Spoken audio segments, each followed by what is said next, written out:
కేసీఆర్ గారి నాయకత్వంలో ఈరోజు చాలా విస్తృతంగా మధ్యాహ్నం దాదాపు 2 గంటల సమయం నుంచి 6 గంటల 45 నిమిషాల దాకా, అంటే దాదాపు 5 గంటలు అనుకోండి, చాలా విస్తృతంగా సుదీర్ఘంగా పార్టీ యొక్క లెజిస్లేటర్స్ అందరూ, గౌరవనీయులైన పార్లమెంట్ సభ్యులు, శాసన మండలి సభ్యులు, శాసనసభ్యులు, రాష్ట్ర కమిటీ సభ్యులు, జిల్లా పార్టీ అధ్యక్షులు, అదేవిధంగా వివిధ జిల్లాల నుంచి విచ్చేసిన ముఖ్య నాయకులందరితో కలిపి నియోజకవర్గాల ఇన్ఛార్జీలు, మాజీ ఎమ్మెల్యేలు, మాజీ మంత్రులు అందరితో కలిపి విస్తృత స్థాయి సమావేశం, చాలా హై లెవెల్ మీటింగ్, చాలా డీటెయిల్గా జరిగింది. ఈ సమావేశంలో పెద్దలు, మా పార్టీ ముఖ్యులు దాదాపు 29 మంది, కేసీఆర్ గారితో కలుపుకుంటే 30 మంది, చాలా అంశాల మీద సుదీర్ఘంగా పార్టీ ఆవిర్భావం నుంచి నేటి వరకు జరిగిన వివిధ అంశాల మీద చర్చించడం, వారి వారి అభిప్రాయాలు తెలియజేయడం జరిగింది.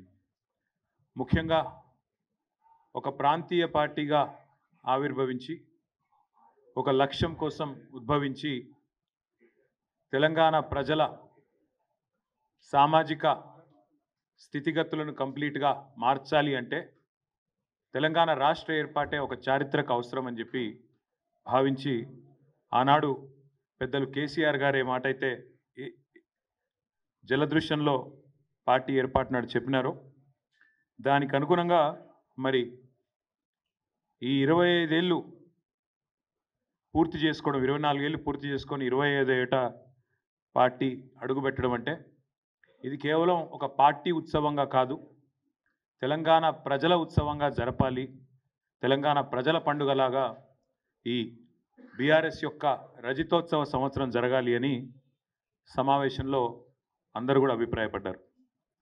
ఎందుకంటే తెలంగాణ చరిత్ర కనుక చూస్తే ఎన్నో ప్రజాస్వామిక విప్లవ పోరాటాలకు పురిటిగడ్డ తెలంగాణ సాయుధ పోరాటం నుంచి మొదలు పెడితే, ఆ తర్వాత జరిగిన పోలీస్ యాక్షన్, ఆ తర్వాత జరిగిన తెలంగాణ తొలిదశ ప్రజా పోరాటం, ఆ తర్వాత అల్టిమేట్గా కేసీఆర్ గారి నాయకత్వంలో 2001వ సంవత్సరం నుంచి ప్రారంభమై 14 సంవత్సరాలు సుదీర్ఘంగా పోరాటం చేసి చివరికి మరి అల్టిమేట్గా కలిసొచ్చే కాలానికి నడిసొచ్చే కొడుకొస్తాడన్నట్టుగా మరి తెలంగాణ తల్లి విముక్తి కోసం ఎదురు చూసే క్రమంలో చరిత్ర ప్రసవించిన ఒక బిడ్డ టీఆర్ఎస్.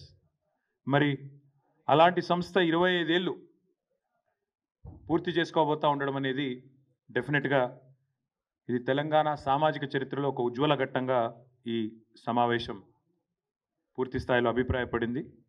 తెలంగాణకు ఏనాటికైనా ఒక రక్షణ కవచం, తెలంగాణ ప్రజల ప్రయోజనాలకు ఒక రక్షణ కవచం బీఆర్ఎస్ అని చెప్పి కూడా అందరం కూడా అభిప్రాయాన్ని వ్యక్తం చేయడం జరిగింది. పెద్దలు, మా పార్టీ అధ్యక్షులు ఇవాళ మాకు గతం గురించి, ఏ పరిస్థితుల్లో తెలంగాణ తల్లడిల్లిపోయింది, ఎన్ని రకాల విపత్తులతో తెలంగాణ ప్రజలు తలపడ్డది, ఎన్ని రకాల విపత్తులతో తెలంగాణ ప్రజలు ఇబ్బంది పడ్డది, కాంగ్రెస్ పార్టీ మొదటి నుంచి ఎంత కర్కశంగా తెలంగాణ ప్రజలను అవమానించింది, ఎన్ని రకాలుగా హింసించింది, ఇవన్నీ కూడా సోదాహరణంగా చెప్తూ గతంలోని పోరాటాలన్నింటినీ గుర్తు చేసుకుంటూ, మననం చేసుకుంటూ, సాయుధ పోరాటం కానీ, ఇడ్లీ సాంబార్ గోబ్యాక్ ఉద్యమం కానీ, ఆ తర్వాత జరిగిన తెలంగాణ ఉద్యమం కానీ, ఆ తర్వాత కాంగ్రెస్ చేసిన మోసం, అదేవిధంగా ముల్కీ రూల్స్ని చట్టబద్ధమే అని చెప్పి సుప్రీంకోర్టు తీర్పునిస్తే దాన్ని కూడా బేఖాతరు చేస్తూ రాజ్యాంగ సవరణ చేయడం కానీ, ఇవన్నీ కూడా వారు గుర్తు చేసుకుంటూ అల్టిమేట్గా తెలంగాణ పోరాటంలో ఎన్ని ప్రాణాలు త్యాగమైతే, ఎంతమంది పోరాటం చేస్తే ఈరోజు మనకి రాష్ట్రం వచ్చింది, కేసీఆర్ గారు మా అందరికీ కూడా గతాన్ని గుర్తు చేయడంతో పాటు రాష్ట్రంలో ప్రస్తుత రాజకీయ పరిణామాలను స్పృశిస్తూ పార్టీ తరఫున రాబోయే కాలంలో చేయాల్సిన కార్యక్రమాల విషయంలో కూడా చాలా వివరంగా దిశానిర్దేశం చేసినారు. ముఖ్యంగా అందరి అభిప్రాయం కూడా ఏమి అంటే, ఇవాళ తెలంగాణ రాష్ట్ర ప్రజల ప్రయోజనాలు కాపాడాలి అంటే ఒక బీఆర్ఎస్కి మాత్రమే అది సాధ్యమవుతుందని ఇవాళ రాష్ట్రంలో ప్రజలందరికీ కూడా అర్థమైంది. కాబట్టే ఖచ్చితంగా కేసీఆర్ తిరిగి రావాలి అనే మాట నిన్న చూసినాం మనం. ఎవరు కూడా ఆర్గనైజ్ చేయలేదు. కేసీఆర్ గారి జన్మదినం సందర్భంగా తండోపతండాలుగా వేలాది మంది స్వచ్ఛందంగా కేసీఆర్ గారిని వెతుక్కుంటూ వారి నియోజకవర్గానికి పోయిన పరిస్థితిని కూడా మనం చూసినాం. అందుకే ఇవాళ సమావేశం యొక్క ముఖ్యమైన ఆలోచన ఏంటంటే అందరి అభిప్రాయం కూడా ఏంటంటే మాకు అధికారమే పరమావిధిగా పనిచేసే ఆలోచన లేదు. తెలంగాణ అస్తిత్వ పరిరక్షణ ముఖ్యం. తెలంగాణ ప్రజల ప్రయోజనాల పరిరక్షణ ముఖ్యం. వాటి కోసం పనిచేయాలని చెప్పి సమావేశం ఈరోజు అభిప్రాయపడ్డది. ఇందాక నేను చెప్పినట్టు ఈ 25వ సంవత్సరం సిల్వర్ జూబ్లీ ఉత్సవాలు, రజతోత్సవాల్ని సంవత్సరం మొత్తం కూడా ఒక సంవత్సరం పాటు నిర్వహించాలని చెప్పి కూడా స్థూలంగా ఒక ఆలోచనకు వచ్చినాం. అయితే ఈ నిర్వహణకు సంబంధించి ఎందుకంటే చాలామందిని ఇన్వాల్వ్ చేయాల్సి ఉంటుంది.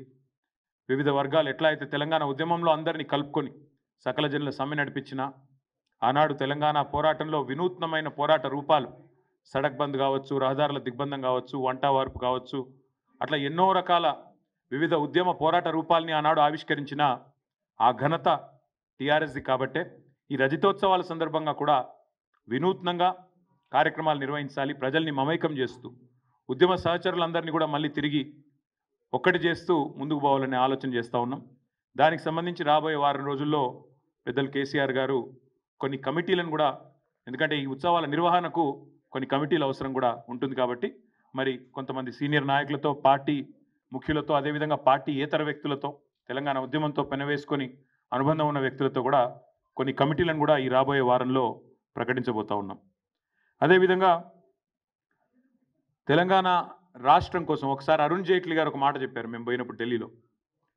It is very rare to see a good agitator also turn into a good administrator. అంటే ఆందోళన చేయడం మాత్రమే కాదు, పరిపాలన చేయడం కూడా అద్భుతంగా కేసీఆర్ గారు చేస్తున్నారు అంటూ వారు కితాబ్ ఇచ్చిన విషయాన్ని ఎందుకు గుర్తు చేస్తా ఉన్నా అంటే 10 ఏళ్ల పాటు కేసీఆర్ గారి నాయకత్వంలో సమర్థవంతంగా భారతదేశానికి ఆదర్శంగా ఒక మార్గదర్శిలా నిలబడ్డ తెలంగాణ గత 14-15 నెలలుగా సంక్షోభంలో ఎట్లా తల్లడిల్లుతున్నదో ఇవాళ ఖచ్చితంగా మళ్ళీ ఒకసారి ప్రధాన ప్రతిపక్షంగా ఈ ప్రభుత్వ వైఫల్యాలను ఎండగట్టాల్సిన బాధ్యత కూడా మా మీదనే ఉన్నది అని చెప్పి కూడా ఈ సమావేశం అభిప్రాయపడ్డది. తెలంగాణ కోసం జరిగిన త్యాగాలు, తెలంగాణ కోసం చేసిన పోరాటాలు ఇవేవి నిష్ఫలం కావద్దు అంటే, ప్రజల త్యాగాలు వృధా కావద్దు అంటే ఈ ప్రభుత్వాన్ని ఎండగట్టాల్సిన బాధ్యత ఖచ్చితంగా ఉన్నది అని చెప్పి కూడా సమావేశంలో అభిప్రాయం వ్యక్తమైంది. సాధించిన తెలంగాణని ఎన్నో రంగాల్లో కేసీఆర్ గారు అగ్రస్థానంలో నిలిపితే మరి చేతగాని కాంగ్రెస్ ప్రభుత్వం ఈ ఒక్క సంవత్సర కాలంలోనే మరి సంక్షోభంలోకి నెట్టిన పరిస్థితిని కూడా చాలామంది ప్రస్తావించడం జరిగింది. అందుకే తెలంగాణలో 430 మంది రైతుల ఆత్మహత్యలు, 57 మంది పిల్లలు గురుకులాల్లో చేసుకున్న ఆత్మహత్యలు, ఆటో డ్రైవర్లు 100 పైగా జరిగిన ఆత్మహత్యలు, 30 పైగా నేత కార్మికుల ఆత్మహత్యలు, నిన్న మొన్న రియల్ ఎస్టేటు వ్యాపారుల ఆత్మహత్యలు కూడా ఏవైతే చూస్తూ ఉన్నామో వీటన్నిటి గురించి కూడా చాలా వివరంగా చర్చ జరిగింది. తెలంగాణ ప్రజల కన్నీళ్లను అర్థం చేసుకునే పార్టీగా